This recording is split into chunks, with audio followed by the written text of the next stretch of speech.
On August 16, 2021, a quiet but momentous shift occurred in Nigeria. It was a day that many in the oil and gas industry had waited for nearly 2 decades. On that day, President Muhammadu Buhari signed the Petroleum Industry Bill into law, officially creating the Petroleum Industry Act, or PIA.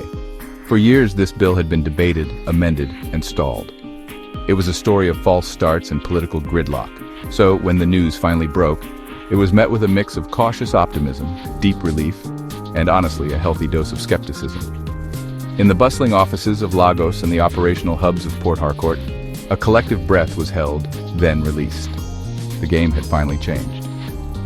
For an oil worker in the Niger Delta, the news might have been a flicker of hope.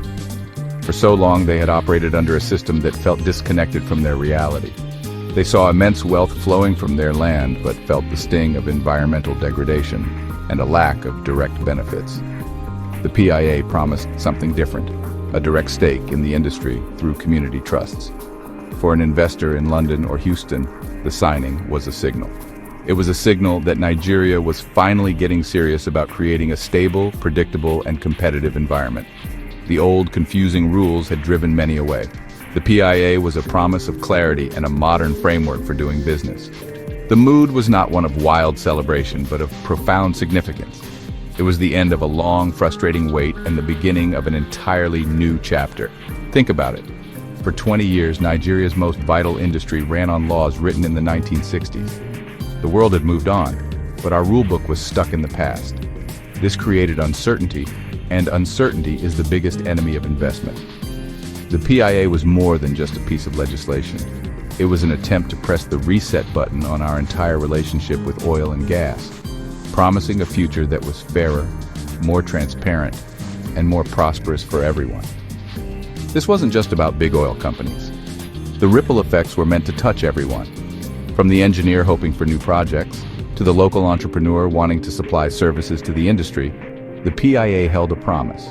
It was a promise of a revitalized sector, one that could create jobs, fund our national budget more reliably, and finally address the deep-seated grievances of the communities that host these valuable resources. The journey ahead would be complex, but on that August day, for the first time in a long time, the path forward seemed a little clearer. The long wait was over. The real work was just beginning. To truly understand the importance of the PIA, we must first look back at what came before. Imagine trying to run a 21st century technology company using a manual from the 1960s. That was the reality of Nigeria's oil and gas sector. Our primary law, the Petroleum Act of 1969, was created for a different era. It was designed when the industry was simpler and the government's role was less complex. Over the decades, as the global energy landscape changed and new challenges like environmental concerns and community relations emerged, our laws simply couldn't keep up. They became a patchwork of amendments and decrees that were often confusing and contradictory. This outdated legal framework created massive problems. For international investors, it meant a lack of clarity on fiscal terms. They didn't know for sure what their tax obligations or royalty payments would be from one year to the next. This uncertainty made Nigeria a high-risk place to invest billions of dollars, especially when other countries offered clearer, more stable terms. As a result, investment in new exploration and production projects dwindled. We were sitting on vast reserves of oil and gas, but we were struggling to attract the capital needed to develop them. The engine of our economy was sputtering. The problems weren't just for foreign companies. The old system centralized too much power in one entity, the Nigerian National Petroleum Corporation, or NNPC. It acted as a player, a regulator, and a commercial entity all at once. This created a clear conflict of interest. How can you be both the referee and a star player in the same game? This lack of separation led to issues with transparency and accountability. The revenue generated from our oil wealth was often shrouded in complexity, making it difficult for ordinary Nigerians to see how their national resources were being managed. This bred mistrust and fueled narratives of corruption. Furthermore, the old laws failed to adequately address the needs of the host communities in the Niger Delta. While oil was being extracted from their land, they faced environmental pollution, gas flaring, and limited economic opportunities. The system offered them very little in terms of direct, legally mandated benefits.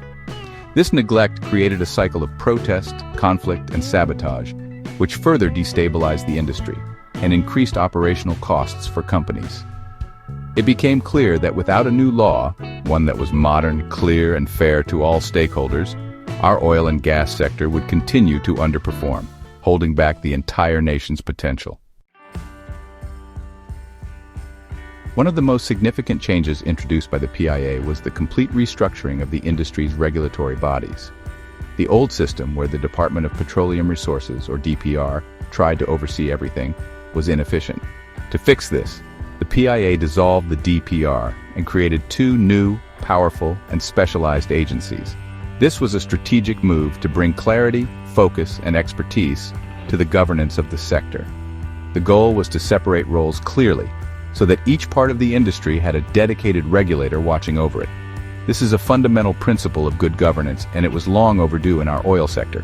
The first new agency is the Nigerian Upstream Petroleum Regulatory Commission, or NUPRC. Think of the NUPRC as the guardian of all activities happening at the very beginning of the oil and gas journey.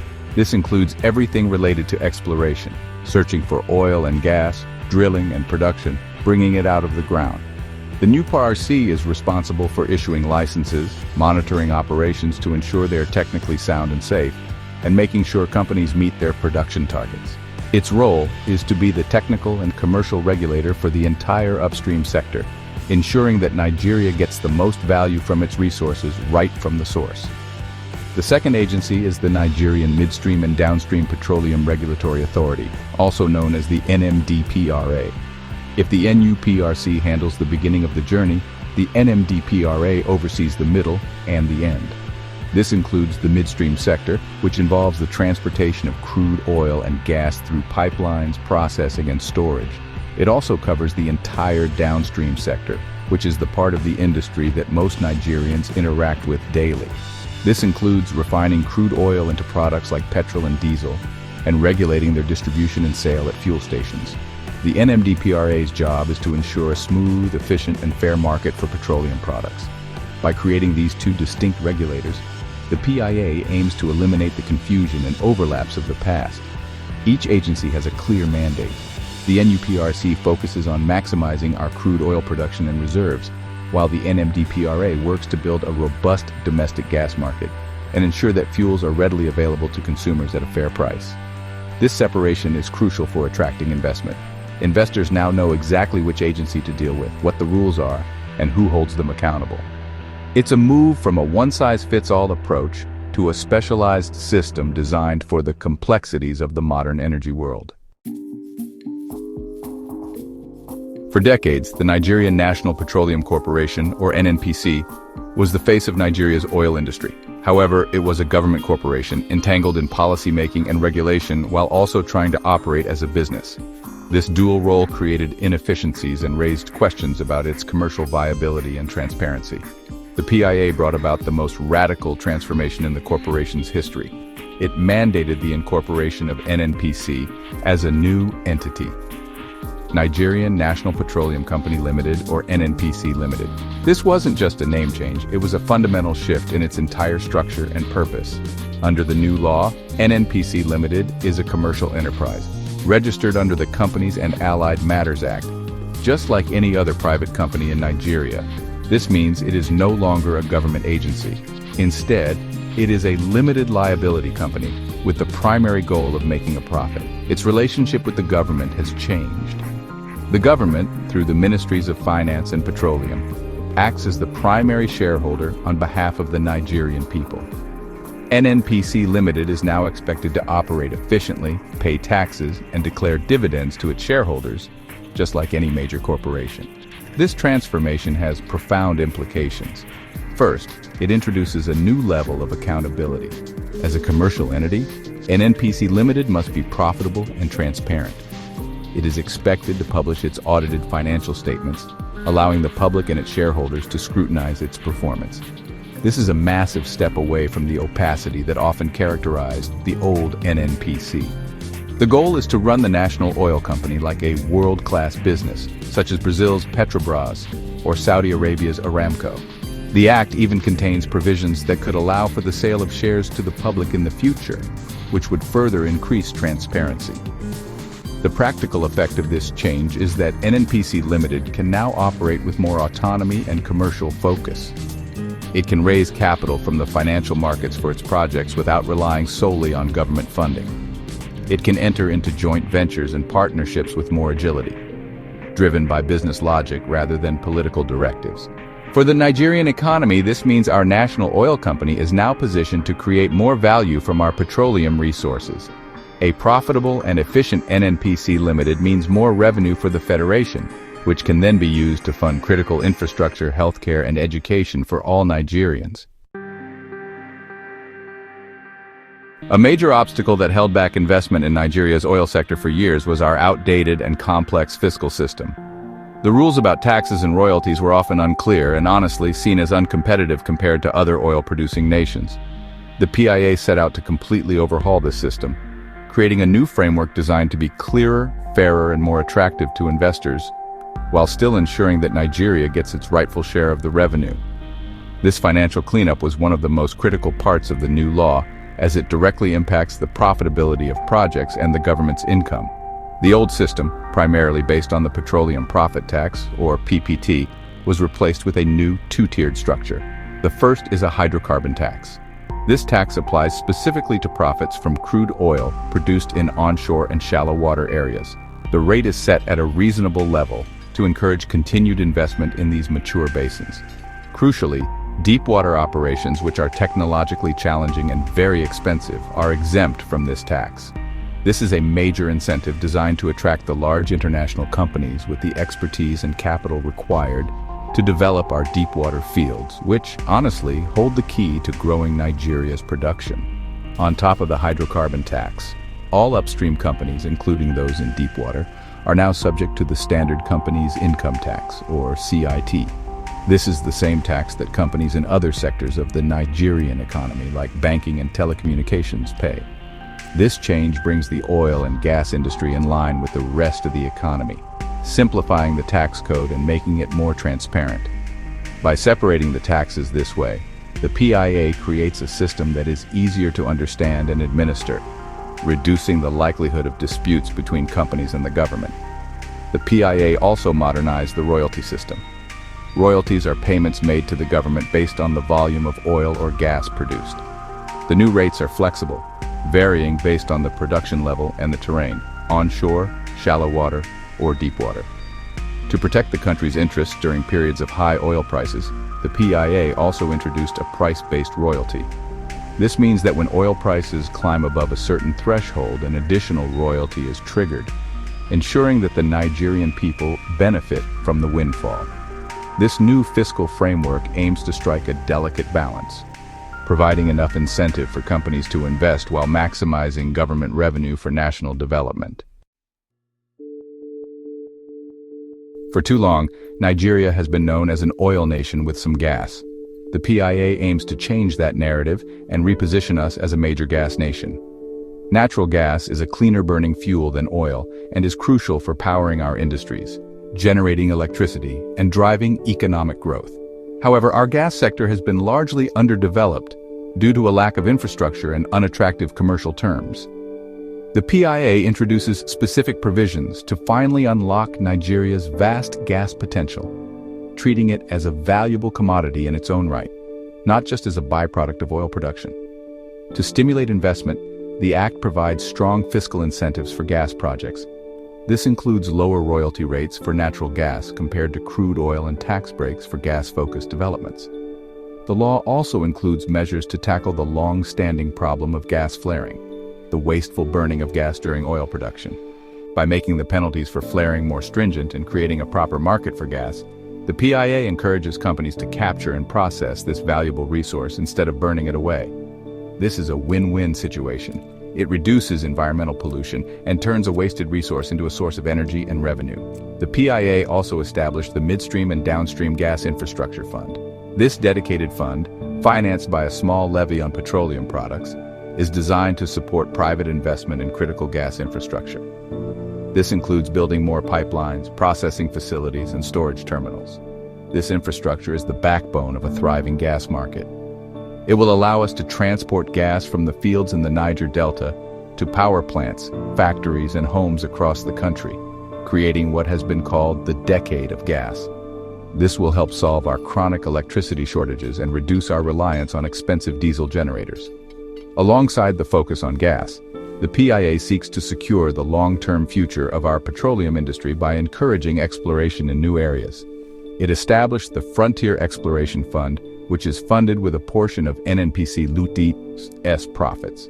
The purpose of this fund is to finance the search for oil and gas in Nigeria's frontier basins, such as the Chad Basin and the Benue Trough.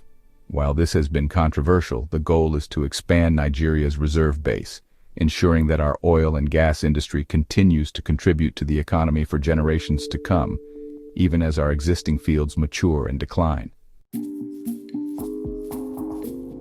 One of the most revolutionary and socially significant aspects of the PIA is its direct approach to addressing the grievances of the oil-producing host communities.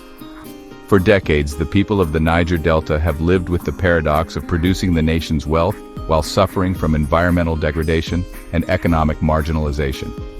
This has been a source of deep-seated conflict and instability. The PIA acknowledges this historical injustice and introduces a legal framework to make these communities direct partners and beneficiaries of the petroleum operations happening on their land. It's a fundamental shift from corporate social responsibility handouts to a legally mandated stake in the industry. The centerpiece of this new approach is the creation of host community development trusts. The law mandates that every oil and gas company operating in a community must establish and fund a trust for the benefit of that community. This isn't an optional donation, it's a legal obligation. Companies are required to contribute 3% of their actual operating expenditure from the previous year into this trust fund. This creates a predictable and substantial stream of funding that is managed by the communities themselves for their own development projects, such as building schools, health clinics, roads, or providing scholarships. This model empowers communities by giving them control over their own development destiny. The trust is managed by a board of trustees chosen by the community, putting them in the driver's seat. They decide their priorities and how the money is spent. This is designed to foster a sense of ownership and partnership. The idea is that when communities see tangible benefits flowing directly from the oil operations, they will be more inclined to protect the assets in their area. This creates a symbiotic relationship. A peaceful operating environment is good for the company, and the company's operations directly fund the community's progress. However, this provision is not without its challenges and controversies. The Act includes a clause that states if oil facilities are vandalized or sabotaged, the cost of repairs can be deducted from the community's trust fund. While this is intended to incentivize communities to police and protect the infrastructure, some critics argue that it could unfairly punish a whole community for the actions of a few criminals. Making this system work effectively will require trust, transparency, and a fair process for determining responsibility.